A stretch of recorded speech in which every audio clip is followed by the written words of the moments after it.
Je suis Christine Delplanque, je suis employée de l'Office de tourisme de la ville de Lessines, en charge la gestion, entre autres avec mes collègues du musée de l'hôpital Notre-Dame-à-la-Rose, et je m'occupe plus précisément du service pédagogique primaire, ainsi que de l'accueil de tous les stagiaires. C'est-à-dire que pour le service pédagogique primaire, on crée et on anime des animations, en relation avec évidemment le programme des primaires, de la première à la sixième, et l'accueil des stagiaires, eh bien c'est très varié aussi. Ça peut aller des stages que font certains étudiants qui sont dans des filières professionnalisantes dès le secondaire, jusqu'à l'accueil d'étudiants universitaires ou post-universitaires.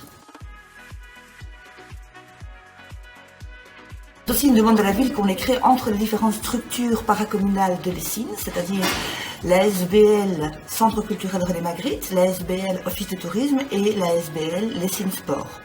Donc on est 3 ASBL à essayer de travailler ensemble pour créer des animations pour pouvoir accueillir, distraire et éduquer surtout les enfants de Lessines.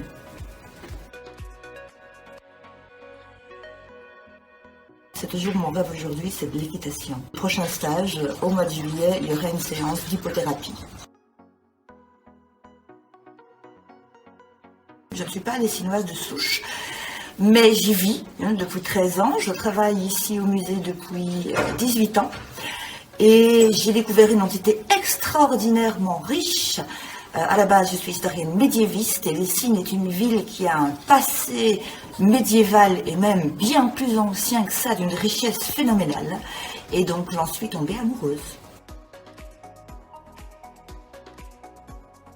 Ce qui est difficile, ce qui est différent, peut-être, nous on travaille toujours en équipe, donc c'est l'isolement, le télétravail. Ce qui est fondamentalement différent, c'est qu'on est un lieu d'accueil et accueillir quand les gens ne peuvent pas se déplacer, eh bien c'est mission impossible. Donc notre façon de travailler et notre mission a été profondément perturbée. Donc on s'est concentré sur la préparation d'activités pour redynamiser bien le moment où les gens pourront revenir en groupe, pourront à nouveau sortir, puisque maintenant ils peuvent le faire de façon individuelle mais pas en groupe, et créer de nouvelles animations sur principalement moi sur les plantes, puisque j'insiste énormément sur le vivant. Je travaille les collections du vivant du musée et je voudrais bien que les gens se rendent compte, surtout en cette période de pandémie, qu'il est terriblement utile de respecter toute forme de vie.